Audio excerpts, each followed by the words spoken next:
다시 본문 보시죠. 고린도후서 5장 9절에 보시면 그런즉 우리는 거하든지 떠나든지 이렇게 말하고 있어요. 자, 우리는 누굴까요? 구원받은 그리스도인입니다. 구원받은 그리스도인들이 해야 될 일이 뭐냐면 거하든지 떠나든지 주를 기쁘시게 하는 자 되기를 힘쓰라 이렇게 말씀을 하고 있는 겁니다. 이것이 사도 바울의 삶의 목표였습니다. 여러분들 한번 적어보세요. 나의 삶의 목표는 무엇일까? 한번 스스로 적어봤으면 좋겠습니다. 물론 여기 계신 분들은 대학생, 대학부 신입생들도 계실 것이고 재학생들도 계십니다. 나의 삶의 목표는 무엇입니까? 여러분들의 신분은 또 무엇입니까? 집에서는 자녀일 겁니다. 그리고 학교에서는 학생이며 이 세상에서는 청년이며 교회에서는 그리스도인 이렇게 얘기할 수 있을까요? 근데 그렇게 얘기하는 것은 틀린 겁니다. 나는 그리스도인입니다. 나의 정체성은 그리스도인이에요. 그리스도인이면서 내가 대학생이며 청년이며 자녀라는 걸 내가 기억해야 돼요. 그렇기 때문에 나의 삶의 목표는 당연하게 나는 주님을 기쁘시게 하는 자 되기를 힘쓰는 삶을 살아가는 것. 그것이 내가 해야 될 일이라는 것을 사도 바울이 분명히 말하고 있습니다. 사도 바울의 삶은 늘 주님을 기쁘시게 하는 삶을 살았습니다. 그 예수님께 대한 경건한 삶을 살았고 그뿐만 아니고 그는 예수님께서 행하라는 그 모든 것을 다 행했습니다. 그럼을 통해서 예수님이 큰 기쁨을 갖게 되었다는 것을 지금 말씀을 해주시고 계시는 겁니다. 여기 우리는 말씀했죠? 구원받은 자들입니다. 예수님을 따르는 자들입니다. 예수님을 따르는 자들은 당연히 예수님을 기쁘게 하는 삶을 살아야 된다라는 것을 우리에게 말씀을 해주고 있습니다. 여러분들이 부모님을 기쁘게 할 때 어떻게 합니까? 물론 대학에 들어간 것도 큰 기쁨이겠죠? 근데 집에서 한번 생각해 보시죠. 집에서 부모님이 다 외출했습니다. 그 부모님을 기쁘게 하기 위해서 내가 그 집에서 내 본성을 거스려서 청소를 하고 그 다음에 내가 설거지를 했습니다. 본성을 거스렸다라고 말씀을 드렸습니다. 쉽지 않은 일이죠. 근데 부모님이 외출을 했어요. 그래서 그 부모님에게 기쁨을 드리기 위해서 내가 청소를 하고 그 다음에 설거지를 했습니다. 근데 생각해 보세요. 설거지를 하고 청소를 할 때 나는 기뻐요? 아니면 억지로 내가 하기 때문에 힘들어요? 기뻐요. 왜냐하면 부모님이 오셔서 얼마나 기뻐하실까? 얼마나 좋아하실까? 그 생각이 드는 겁니다.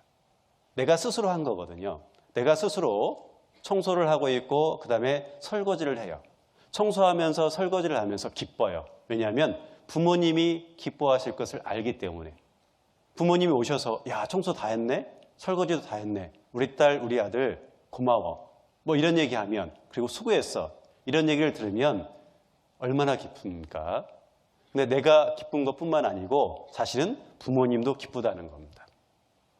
우리가 주를 기쁘시게 하는 자 되기를 힘쓰라 이렇게 말씀했을 때 주를 기쁘시게 하면 주님만 기쁜 것이 아니에요.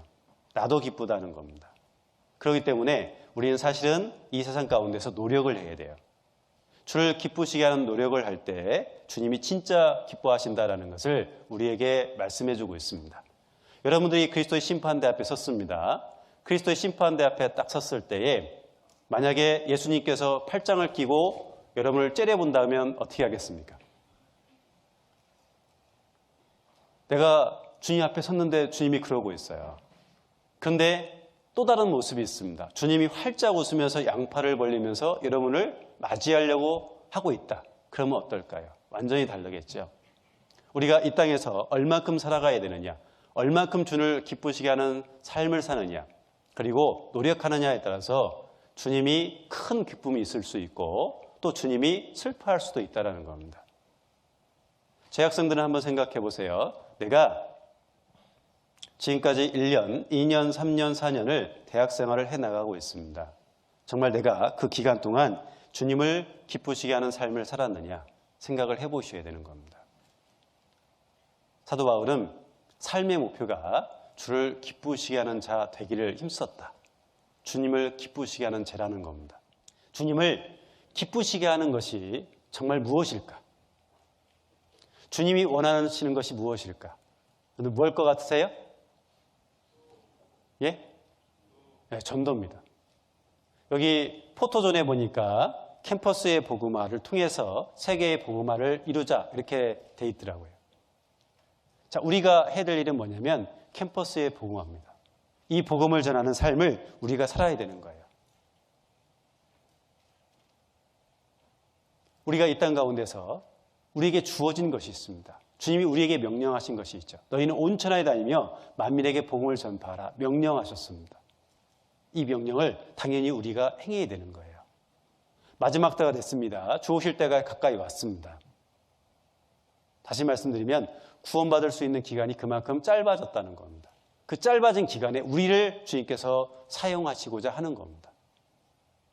그래서 이 복음을 전하며 우리가 살아가야 되는 거예요. 이런 영혼이 돌아옵니다. 주님이 진짜 기뻐하시는 거예요. 누가복음 15장입니다.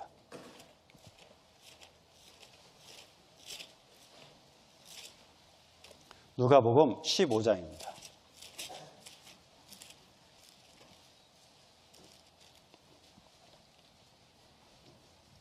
(15장) 2절입니다.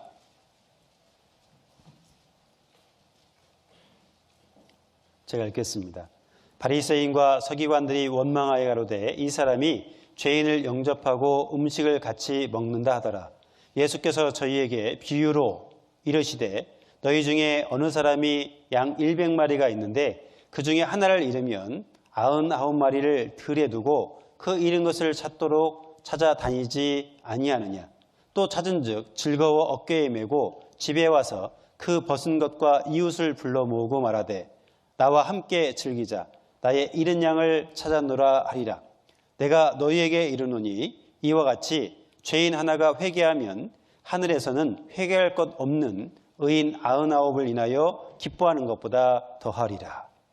이 예수님의 비유를 우리는 잘 알고 있습니다. 100마리의 양이 있는데 한 마리를 잃었습니다. 그 한 마리를 찾기 위해서 두루 다녔습니다. 그리고 그 양을 찾았습니다. 그 양을 찾고 너무 기뻐서 어깨에 메고 왔죠. 그리고 벗과 이웃에게 큰 소리로 말합니다. 내가 내 양을 찾았다고. 그리고 함께 즐거워하자 이렇게 말을 하고 있죠. 그러면서 말씀하시는 것이 이와 같이 죄인 하나가 회개하면 이렇게 말씀합니다. 죄인 하나가 회개하고 주님 앞에 돌아오면 주님이 가장 기뻐하신다라는 것을 말씀을 하고 있는 겁니다. 여러분들 과에서 혼자 구원받고 내가 지금 신앙생활을 하고 있습니다. 만약에 그렇다면 얼마나 힘들까요? 여러분들이 전도에서 한 명이 구원을 받았습니다. 한 명이 구원을 받으면 동역자가 생긴 거예요. 나 혼자 전도할 때는 너무나 힘들었는데 동역자가 생겨서 그 동역자와 함께 이제 복음을 전합니다. 그러면 더 힘있게 복음을 전할 수 있죠. 나는 지혜가 부족합니다. 그런데 함께하기 때문에 지혜를 나눌 수가 있습니다. 그리고 힘든 일이 있죠. 서로 위로가 될 수 있어요. 내가 넘어지면 그가 붙잡아주고 그가 넘어지면 내가 붙잡아줄 수가 있게 되는 겁니다. 여러분들 기도를 구체적으로 해보시기 바랍니다. 캠퍼스의 복음화 그러면 너무 넓은 것 같아요. 우리 학교에서 내가 복음을 전해야 되겠다. 그렇게 하면 너무 어렵습니다. 근데 내가 내 과에서 한 명만 전도하자. 이렇게 여러분들이 기도 제목을 세우고 그리고 전도해 보시기 바랍니다. 그러면 그 한 명을 올 한 해에 꼭 분명히 붙여주실 거예요. 그러면 그 한 명을 통해서 계속해서 전도가 이루어지는 겁니다. 이 복음 전하는 것은 주님께서 우리에게 명령을 하신 거예요. 데살로니가전서 2장 4절에 보면 복음 전할 부탁을 받았다라고 말합니다. 그리고 사람을 기쁘시게 하려 함이 아니다. 오직 우리 마음을 감찰하시는 하나님을 기쁘시게 하려 함이다 라고 말씀하고 있습니다. 우리가 복음 전하면 하나님이 기뻐하신다는 겁니다. 이 마지막 때에 정말 복음 전하는 삶을 살아야 되는 겁니다. 그러나 내가 복음 전하지 않죠. 복음 전하지 않으면 이렇게 된다고 말씀하십니다. 고린도전서 9장입니다.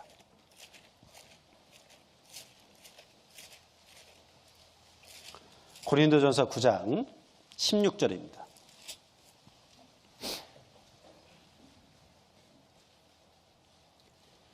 고린도전서 9장 16절 17절입니다. 16절 17절을 같이 읽도록 하시겠습니다. 내가 복음을 전할지라도 자랑할 것이 없음은 내가 부득불할 일임이라. 만일 복음을 전하지 아니하면 내게 화가 있을 것이미로다. 내가 임의로 이것을 행하면 상을 얻으려니와 임의로 아니한다 할지라도 나는 직분을 맡았노라. 여기 보시면 내가 복음을 전할지라도 자랑할 것이 없으면 내가 부득불할 일임이라 이렇게 말하고 있습니다. 부득불할 일이다 라고 말하는 겁니다. 사도 바울에게 주어진 것은 복음 전하는 거예요. 그래서 그를 구원해 주신 겁니다. 그 사도 바울이 자기의 위치를 그리고 자기가 해야 될 것을 정확히 알고 있었습니다. 자기가 무슨 일을 해야 되는지 정확히 알고 있었던 거예요. 그래서 사도 바울은 아무리 어려워도 이 복음을 전하겠다라고 말하고 있는 겁니다. 근데 중요한 건 사도 바울이 복음을 전하는 것 그리고 우리가 복음을 전하는 것 분명히 차이점이 있을 수 있습니다. 그러나 사도 바울과 우리가 같은 것이 있어요. 무엇이냐면 빚졌다라는 겁니다. 빚진 자의 의식이 있죠. 사도 바울은. 그리고 자기가 목숨을 다해서 이 복음을 전하겠다는 그런 열망이 그에게 있습니다. 당연하게 사도 바울과 우리는 분명히 차이점이 있습니다. 사도 바울이 구원받을 때도 우리하고 차이점이 있죠. 직접 예수님을 만났습니다. 예수님의 음성을 들었죠. 초자연적으로 직접적으로 그 예수님을 만나고 그가 구원을 받았습니다. 그리고 그의 은사는 우리의 은사와 분명히 다릅니다. 그러나 그와 같은 것이 있어요. 예수 그리스도에게 빚졌다는 겁니다. 그리고 정말 그와 같은 것은 뭐냐면 당연히 복음을 전하고자 하는 열망이 똑같다라는 겁니다. 여기 보면 부득불할 일임이라 이렇게 말하죠. 다시 말씀드리면 말해야 될 의무가 있다는 거예요. 우리는 내가 그 학교 내에서 내가 친구들에게 말해야 될 의무가 있다는 것을 우리에게 말씀을 해주고 있는 거예요. 근데 이 의무는 영원하다는 겁니다. 내가 필요할 때 잠깐 하고 많은 것이 아니에요. 영원하다는 겁니다. 너희는 온 천하에 다니며 만민에게 복음을 전파하라 이렇게 말씀하셨고 그리고 내가 너희에게 분부한 모든 것을 가르쳐 지키게 하라. 볼지어다 내가 세상 끝날까지 너희와 항상 함께 있으리라 하시니라 이렇게 말씀하셨습니다. 예수님께서 죽으시고 부활하신 이후에 너희는 가서 모든 족속으로 제자를 삼으라 라고 말씀하시면서 내가 너희와 항상 함께 하겠다라고 말씀하셨습니다. 우리에게 명령으로 주어진 거예요. 그 명령을 우리는 당연히 해야 되는 겁니다. 우리는 말해야 될 의무가 있어요. 그런데 그것을 대체할 것이 없다는 겁니다. 여러분들 군대 다녀오신 분도 계실 거고 군대 가야 될 분도 계실 겁니다. 대체할 수 있어요? 군대 가는 거? 돈을 주고 다른 사람을 사서 대신 군대 보낼 수 있어요? 그럴 수만 있다면 그렇게 하고 싶죠. 근데 그럴 수가 없다는 거예요. 복음 전하는 것도 마찬가지입니다. 복음 전하는 것도 대체할 수가 있는 게 아니에요. 대체할 수가 없습니다. 오직 나에게 명령한 거예요. 모든 사람에게 명령한 겁니다. 각자에게, 우리 각자에게 다 말씀하신 거다라는 것을 우리에게 말씀을 해주고 있는 거예요. 만약에 여러분들이 그렇게 하지 않았다 그러면 하나님 앞에 가면 회개할 게 있어야 돼요. 계산할 것이 있습니다. 내가 말하지 않으면 분명하게 하나님 앞에서 내가 계산할 것이 남아있다는 것을 우리에게 말씀을 해주고 있는 겁니다. 내가 부득불할 일임이라 이렇게 말씀하고 있어요. 여러분들 복음 전하지 마라 이렇게 변제해 준 것은 없습니다. 당연히 명령했고 우리에게 의무다라는 것을 사도 바울도 알고 있고 당연히 우리도 알고 있다는 겁니다. 그렇기 때문에 우리가 그 복음을 계속해서 전해야 돼요. 자, 연합별로 여러분들 모이시죠. 연합별로. 제가 전도인이 되고 나서 서울교회에 잠깐 교육받으러 갔을 때 이렇게 대학부 연합 모임에 한 2번 정도 이렇게 가봤습니다. 그리고 전도 집회도 한 2번 정도 대학부 집회를 가봤는데 정말 열심히 복음을 전하더라고요. 근데 생각해 보세요. 예전에 저희가 이렇게 복음을 전할 때 어떻게 전했냐면 그 대학부에 전도 집회가 있으면 밑에 바닥에다가도 그 포스터를 다 깔았습니다. 프레카드 다 붙였죠. 그러면 그 기독교 동아리가 다 뜯어요. 쫓아다니면 다 뜯어요. 막 방해하는 그런 일들도 많았습니다. 그럼에도 불구하고 계속해서 대학부 집회를 했습니다.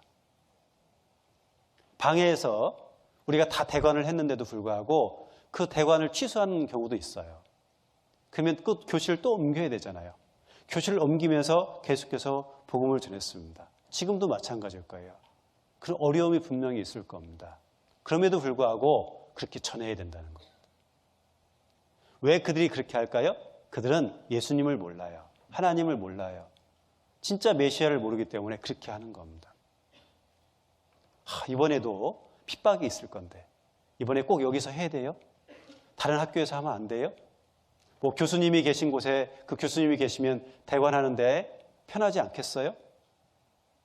우리 신앙에 아무 도움이 안 됩니다. 아무리 어려워도 내가 그런 것들을 경험하며 이 복음을 전해야 된다는 겁니다. 결코 쉬운 일은 아닌 겁니다. 그러나 중요한 건 부득불할 일입니다. 말해야 될 의무가 있다는 것을 우리에게 말씀해 주고 있어요. 그런데 내가 그 말하지 않으면 어떻게 될까요? 다시 보시죠. 16절에 보시면 내가 복음을 전한다 할지라도 자랑할 것이 없음은 내가 부득불할 일입니다. 만일 복음을 전하지 아니하면 내게 화가 있을 것이미로다. 여기 보시면 복음을 전하지 아니하면 내게 화가 있을 거다 이렇게 말씀하죠. 근데 그 화가 두 가지 화가 있다는 것을 생각해 볼 수가 있습니다. 어떤 거냐면 이 땅에서 내가 복음을 전하지 않으면 화가 있습니다. 그리고 두 번째는 미래에서 주님을 만나면 화가 있다는 거예요. 생각해 보죠. 이 땅에서는 어떤 화가 있을까? 일단은 여러분들이 복음을 전하지 않죠? 그러면 주님과의 교제가 끊어집니다. 주님께서 우리에게 명령하셨죠. 너희가 나를 사랑하면 내 계명을 지키라. 이렇게 말씀하셨습니다. 그러면 그 계명을 지켜야 되는 거예요. 주님께서 우리에게 명령하신 것을 우리가 지켜나가야 되는 겁니다. 내가 복음을 전하지 않으면 그분들이 구원을 못 받습니다. 우리에게 말해야 될 의무를 말씀하셨죠. 부득불할 일입니다. 그러나 내가 전하지 않으면 분명히 화가 있다는 거예요. 우리가 주님과 함께 사귐이 있습니다. 그 교제를 하면 늘 즐겁고 기쁨이 있어요. 위로가 있습니다. 그런데 내가 그 주님의 말씀을 듣지 않았어요. 여러분들 보세요. 내가 집에서 부모님의 말씀을 듣지 않았어요. 그러면 부모님과 대화가 이루어집니까? 안 이루어지죠. 내가 피해요. 왜냐하면 내가 부모님의 말씀을 듣지 않았기 때문에 그렇습니다. 그러나 내가 부모님의 말씀을 들으면 내가 당당하게 부모님 앞에 나아가고 부모님과 교제를 할 수가 있는 거예요. 주님과도 마찬가지입니다. 내가 주님의 명령을 내가 다 들으면 주님과 교제가 이루어져요. 그러나 내가 주님과의 그 명령을 내가 듣지 않으면 교제가 안 이루어진다는 겁니다. 그러니까 신앙생활을 하면서도 늘 처져 있고 낙심되고 염려도 있고 그리고 어떤 때는 교제를 떠나는 경우가 있어요. 왜 그럴까요? 화예요. 자, 주님과의 교제가 끊어진다는 것은 치명적입니다. 그리스도인들에게.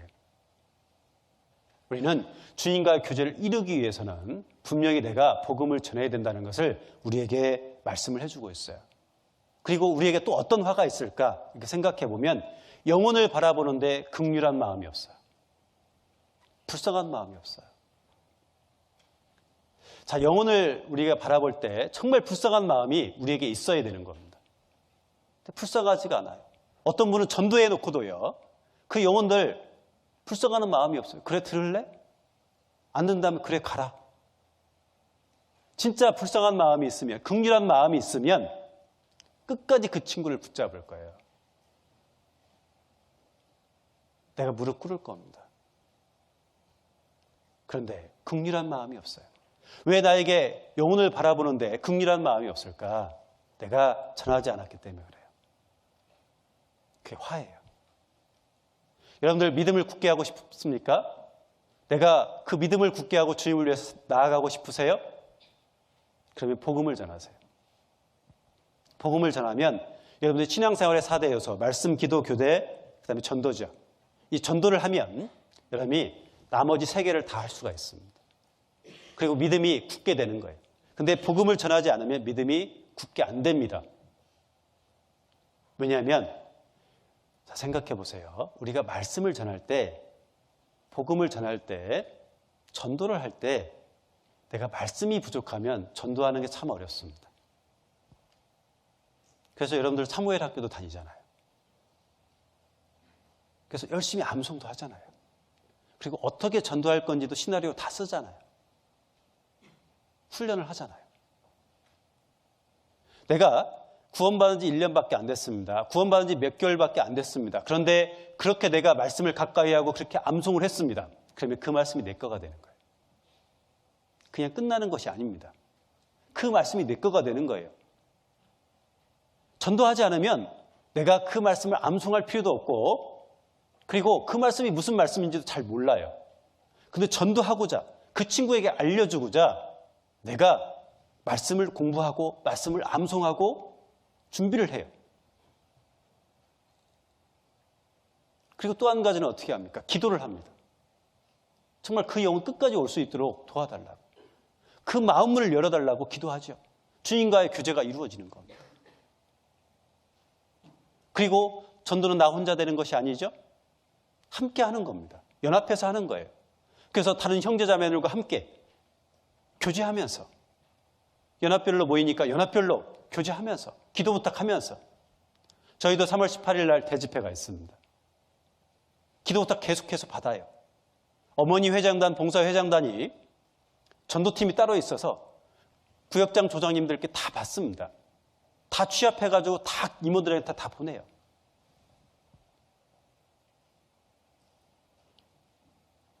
함께 할 때 복음이 전해지는 거예요. 그러면 구원받은 지 얼마 안 됐어도 교제가 무엇인지, 어떻게 연합하는 거지, 이런 걸 다 배울 수가 있습니다. 자, 그러면 내 믿음이 어떻게 돼요? 구원받은 지 얼마 안 됐지만 아주 견고해질 수가 있어요. 그런데 내가 복음을 전하지 않죠? 복음을 전하지 않으면 어떻게 될까요? 복음을 전하지 않으면 내가 믿음 위에 굳게 설 수가 없습니다. 여러분들이 뭔가를 배우고 싶으세요? 그러면 가르치면 됩니다. 여러분들이 과학의 원리를 알고 싶으세요? 다른 사람에게 설명하면 되잖아요. 자, 복음의 핵심은 예수 그리스도입니다. 그 예수 그리스도를 내가 다른 사람에게 말해주는 거예요. 그럼을 통해서 복음을 계속해서 전할 수 있다는 것을 우리에게 말씀해주고 있습니다. 만일 복음을 전하지 아니하면 내게 화가 있을 것이미로다, 이렇게 말씀을 하고 있습니다. 화가 있습니다. 자, 이 땅에서 화가 있어요. 우리는 화 그러면 뭐 큰 고통받고 사고당하고 이런 거 생각했죠? 근데 이런 화도 있다는 거예요. 심각하죠. 내가 신앙생활 하는데 이런 화가 있는 거예요. 정말 큰 심각한 문제가 생기게 되는 겁니다. 그리고 내가 그 화를 언제 또 당하냐? 미래에도 있다 그랬죠? 주님 앞에 가면 회개할 것이 있는 거예요. 고개 못 듭니다. 주님, 제가 이 영혼과 함께 왔습니다. 이렇게요, 당당하게 주님 앞에 나아갈 수 있다면 주님이 정말 기뻐하실 거예요. 근데 혼자 왔어요. 세리가 한 것처럼 감히 고개도 못 들을 거예요. 얼마나 창피할까요? 내가 천국에 가지만 정말 주님 앞에서 고개도 못 들고 우리가 살아갈 겁니다. 천국이 다 같은 천국이 아닙니다. 물론 천국이지만 분명히 상급은 다 다르다는 거예요. 그것을 우리에게 말씀해 주고 있습니다. 다시 고린도전서 9장 17절 보시죠. 17절에 보시면 내가 임의로 이것을 행하면 상을 얻으려니와 임의로 아니한다 할지라도 나는 직분을 맡았노라. 여기 보시면 내가 임의로 이것을 행하면, 자발적으로 행했다는 겁니다. 자발적으로 내가 이것을 행했다라고 말하죠. 복음을 전하는 것을 사도 바울은 자기가 억지로 한 것이 아니에요. 자발적으로 자기가 복음을 전했다. 만약에 자기가 임의로 아니한다 할지라도 나는 직분을 맡았노라. 억지로 한다 하더라도 나는 직분을 맡았기 때문에 이 복음을 전하겠다라고 말하는 겁니다. 사도 바울은 자기에게 주어진 의무가 있죠. 이방인들에게 이 복음을 전하는 의무가 있는 겁니다.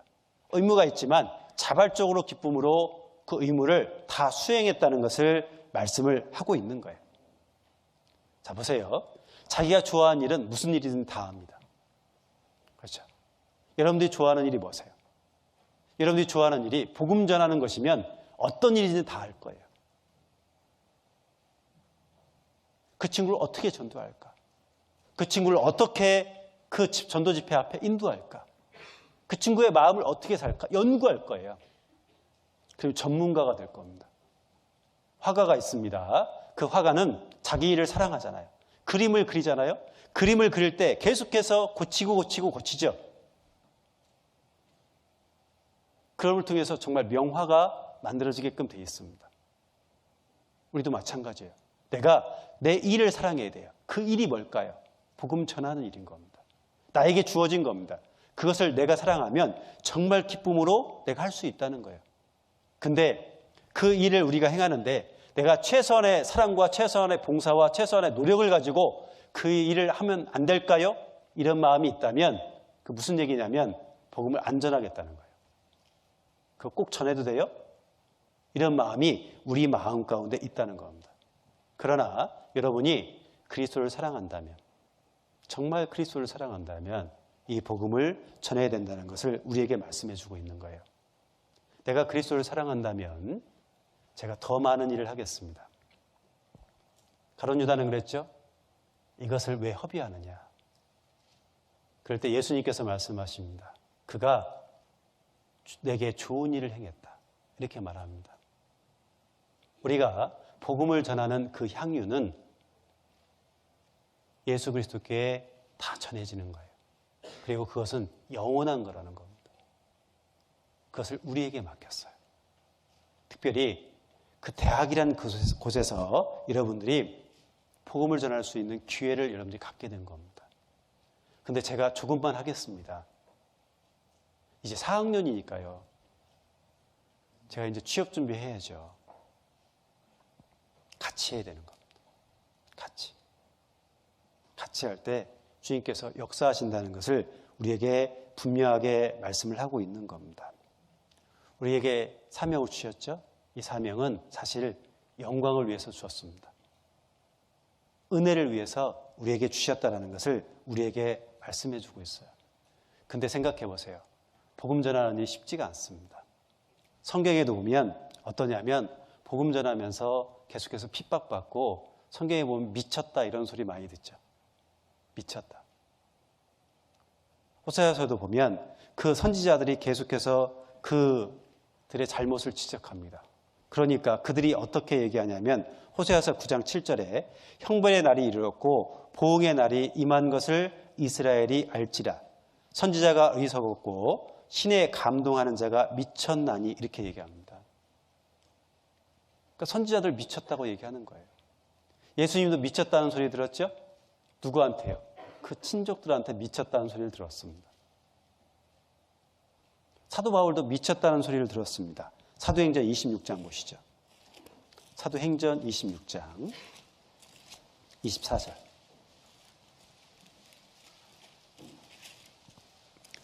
사도행전 26장 24절입니다.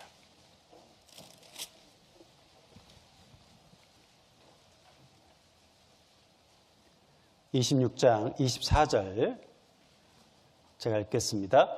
바울이 이같이 변명하매 베스도가 크게 소리하여 가로되 바울아 내가 미쳤도다.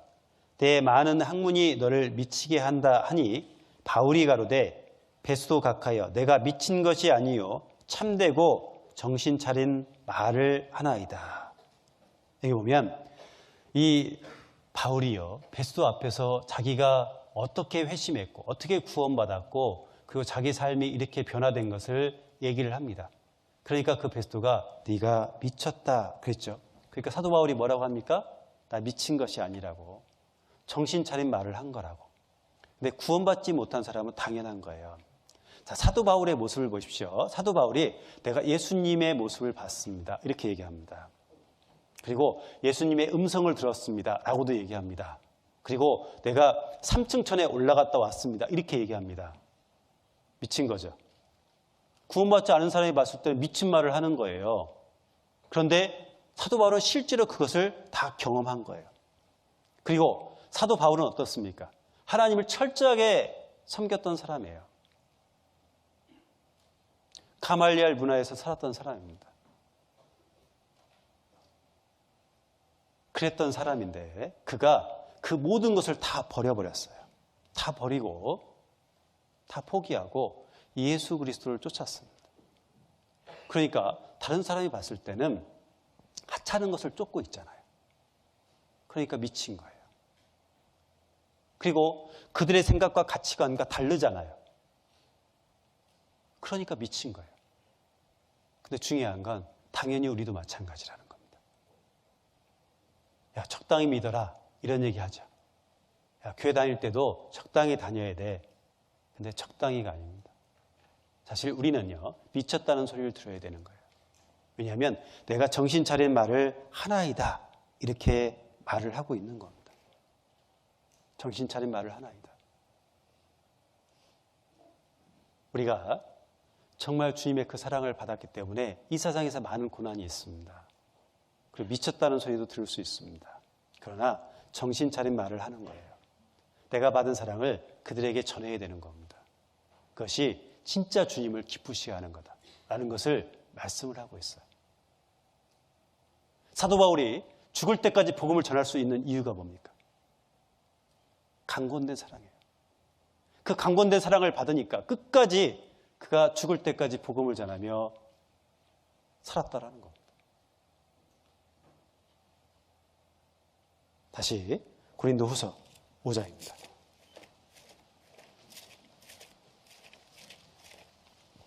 고린도후서 5장 14절입니다.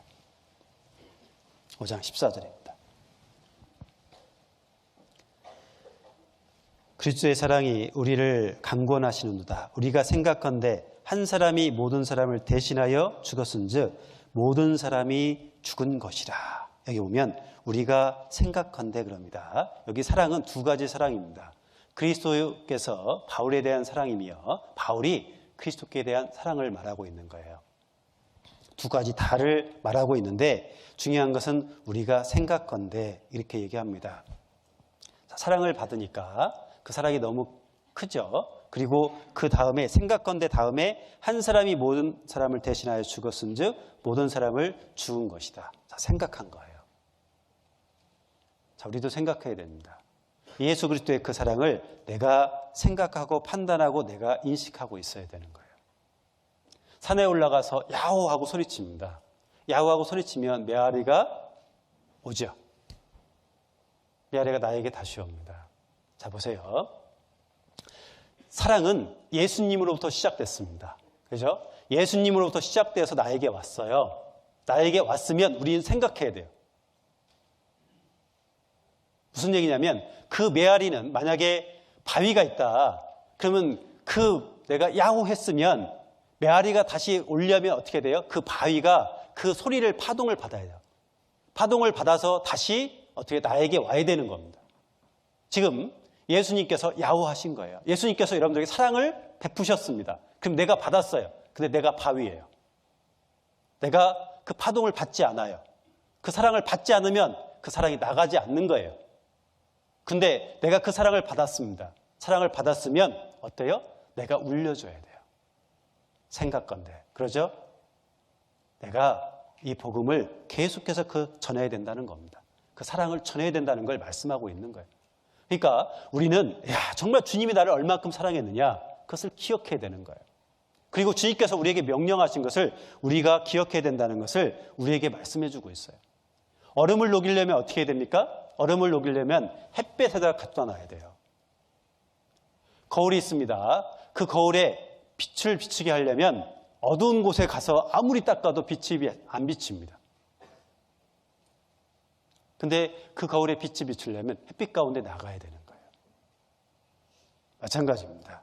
우리는 이 세상 가운데서 내가 그 주님의 소리를 내가 들었다면 당연히 내가 받고 그것을 전하는 거예요. 우리가 생각건대 그러죠. 우리 생각해야 돼요. 받고 끝나면 안 된다는 겁니다. 사도 바울은 계속해서 생각하고 있었어요. 주님의 사랑이 얼마나 큰지, 그리고 주님이 나를 지금 어떻게 인도하고 있는지 그가 지금 보고 있는 거예요. 보고 있으니까, 그리고 그 사랑을 자기가 직접 경험하니까 감사가 되죠. 기쁨이 되죠. 그러니까 계속해서 복음을 전하고 있다라는 겁니다. 대단하죠. 우리가 복음을 전하지 않는 이유는 뭐냐면 생각하지 않기 때문에 그래요. 주님이 나를 사랑하고 있다는 것, 나를 인도하고 있다는 것 내가 생각하고 있지 않으니까 어떠냐면 내가 지금 멈추고 있는 거예요. 멈추면 메아리가 울려 펴지지 않아요. 자, 울려 퍼져서 다른 사람에게도 전해지고, 그리고 다시 그 예수님에게 그 음성이 전해져야 되는 겁니다. 근데 내가 움직이지 않으니까 전해지지 않는다는 걸 말씀하고 있어요. 근데 사도 바울은 자기가 움직였다는 거예요. 자, 그리고 고린도후서 5장 15절 보세요. 5장 15절. 저가 모든 사람을 대신하여 죽으심은 산자들로 하여금 다시는 저희 자신을 위하여 살지 않고 오직 저희를 대신하여 죽었다가 다시 사신 자를 위하여 살게 하려 함이니라. 자, 여기 보시면 산자들로, 이 산자는 누굽니까? 구원받은 자죠. 구원받은 자들로, 그 다음에 뭐라고 하냐면 다시는 저희 자신을 위하여 살지 않고 오직 저희를 대신하여 죽었다가 다시 사신 자를 위하여 살게 하려 함이니라. 자, 바뀌었죠, 삶이. 그전엔 자기 자신을 위해 살았습니다. 근데 그가 변했어요. 그가 변화가 되었습니다. 어떻게 변화됐습니까? 사랑 때문에 변화가 되었습니다. 강력한 주님의 그 사랑이 있기 때문에 그가 변화가 될 수 있었다는 거예요. 다시 대신해서 저가 모든 사람을 대신하여 죽으심은, 그러죠, 다시는 저희 자신을 위하여 살지 않고 저희를 대신하여 죽었다가 다시 사신 자를 위하여 살게 한다, 이렇게 말합니다. 마리아는 자기의 전 재산을 주님께 들이부었어요. 향유 옥합을 깼죠. 근데 단지 그냥 그 향유 옥합만 드린 거예요? 아니에요. 자기 마음까지 드린 겁니다. 향유 옥합만 드린 게 아니에요. 자기 모든 것을 다 주님께 들이부었어요. 그렇게 변화될 수 있었던 이유가 뭐예요? 그리스도의 강권된 사랑인 겁니다. 그리고 또 여기 보면 모세는 어떻습니까? 모세는 40년 동안 자기를 위해 살았습니다. 자기를 위해 살았는데 40년이 지난 이후에 자기 백성을 돌아볼 생각을 그가 하게 됐습니다. 그리고 그가 정말 그 모든 것을 다 버렸습니다. 자기 백성을 돌아본다는 건 자기가 버려야 될 것이 많이 있는 거예요. 애굽의 왕자라는 신분을 버려야 되고, 권력을 버려야 되고, 명예를 버려야 되고, 편안한 안락함을 다 버려야 되는 거예요. 그 모든 것을 그가 다 버렸습니다. 다 포기했습니다. 왜 그랬을까요? 그리스도를 위하여. 그리스도를 위하여 그가 다 포기한 거예요. 바울도 마찬가지입니다. 빌립보서 3장입니다. 빌립보서 3장 4절입니다.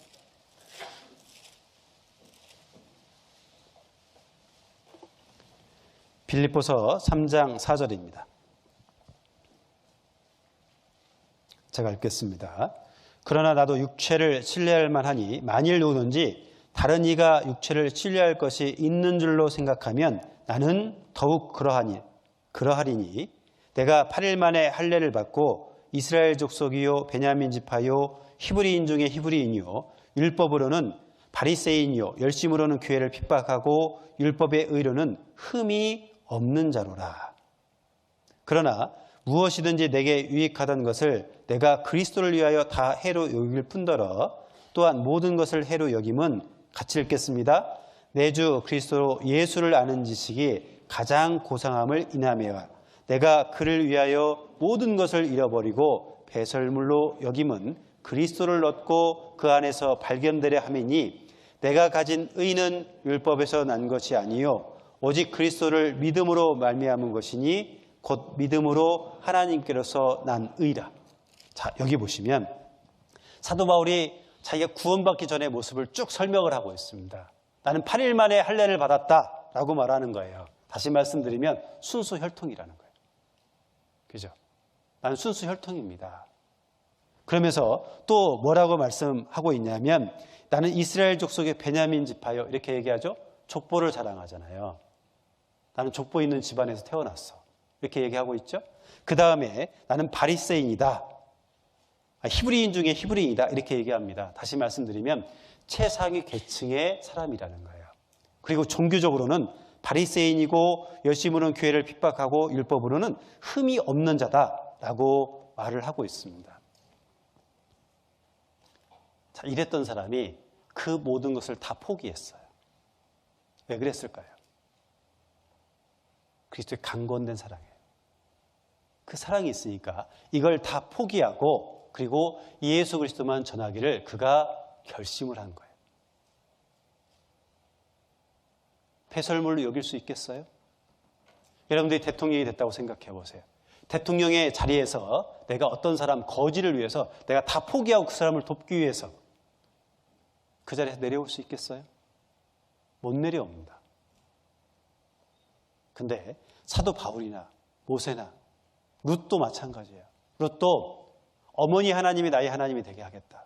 그래서 내가 어머니를 쫓겠다라고 하면서 자기가 자기 고향을 다 버리고 어머니를 쫓습니다. 그 길은 고난의 길이에요. 그 길은 고난의 길임에도 불구하고 그가 쫓아가는 거예요. 강건된 사랑이 있는 거예요. 그래서 이 복음을 전하며 살아가는 겁니다. 이번에 대학생, 시입생 수련회입니다. 여기 시입생도 계시고 재학생도 계십니다. 우리가 어떻게 살아야 되는지 한번 생각을 해봐야 돼요. 자, 정리해 보겠습니다. 우리의 목표를 정하자. 우리의 목표는 주를 기쁘시게 하는 자. 그것이 돼야 돼요. 주를 기쁘시게 하는 자. 내가 이것을 위해서 힘쓰겠다. 자, 구원받으면 모든 일이 다 그대로 이루어지는 것이 아닙니다. 성경에 보면 너희는 이러한 일을 행해라. 뭐 부모를 공경하라. 그리하면 그러죠. 그리하면 네가 수를 누리고 복을 받을 것이다. 이렇게 말씀하잖아요. 성경은 행하라는 것을 우리에게 말씀해주고 있습니다. 행함이 없는 믿음은 죽은 것이다. 이렇게 말씀하죠. 행해야 되는 거예요. 내가 주님을 기쁘시게 하는 것, 그것을 내가 목표로 삼았습니다. 그러면 힘써야 되는 거예요. 내가 힘써야 되는 겁니다. 힘쓰면 이 세상의 모든 것은 거하든지 떠나든지 다 하찮은 것으로 여러분들이 여길 수 있습니다. 그것들이 날 유혹하죠. 유혹해도 하찮은 거예요. 그것들이 매력이 있죠. 아무리 매력이 있어도 사실 매력을 내가 못 느끼게끔 돼 있어요. 왜냐하면 나는 그리스도를 바라보거든요. 그리고 정말 주님을 진짜로 기쁘시게 하는 것이 무엇이냐? 이 복음을 전하는 거예요. 캠퍼스의 복음화입니다. 우리 교회에 우리 대학생들, 우리 청년들이 복음을 전하니까요. 힘이 납니다. 그리고 정말 그 일을 우리가 행하고 있어요. 얼마나 감사합니까? 다른 교회 가보면 청년들이 없습니다. 대학생들도 없습니다. 많지 않아요. 근데 우리 교회는 대학생도 많고 청년도 많죠? 깜짝 놀랍니다. 아니, 이 교회는 젊은 사람들이 왜 이렇게 많아요? 왜요? 우리가 그리스도의 사랑에 강권되었기 때문에 그래요. 그 사랑을 우리가 받았기 때문에 당연히 그 사랑을 위해서, 그리스도를 위해서 우리가 살아가고자 결심을 한 겁니다. 그래서 이 복음을 전하기로 우리가 결심을 해야 돼요. 이번 학기에 내가 구체적으로 한번 세워보십시오. 내가 우리 과에서 동역자 한 명 하나님께 세워주십시오. 그렇게 기도해 보십시오. 그러면 여기 얼마나 많아요? 600명 넘을 건데 600명이면 한 명씩만 동역자 생겼다고 생각해 보세요. 1200명 되잖아요. 올 한 해. 올 한 해만 생각해 보세요. 1200명 되잖아요. 그러면 계속해서 복음을 전할 수가 있는 겁니다. 주님께서 오실 날이 가까운 이때에 우리 자신을 되돌아보고 정말 이 복음을 전하며 주님을 기쁘시게 하는 삶을 살았으면 좋겠습니다. 자, 그렇게 하려면 주님의 사랑이 얼마나 큰지를 우리가 기억하며 살았으면 좋겠다. 그걸 잃어버리면 의무가 되고 짐이 됩니다. 신앙생활 자체가 어렵습니다. 그러나 주님은 나를 구원해 주셨을 뿐만 아니고 의에 대하여 살게 하려 하신다 그러죠. 나와 항상 함께 하시면서 그 사랑을 베풀어 주신다는 걸 기억하며 여러분들이 신앙생활을 했으면 좋겠습니다.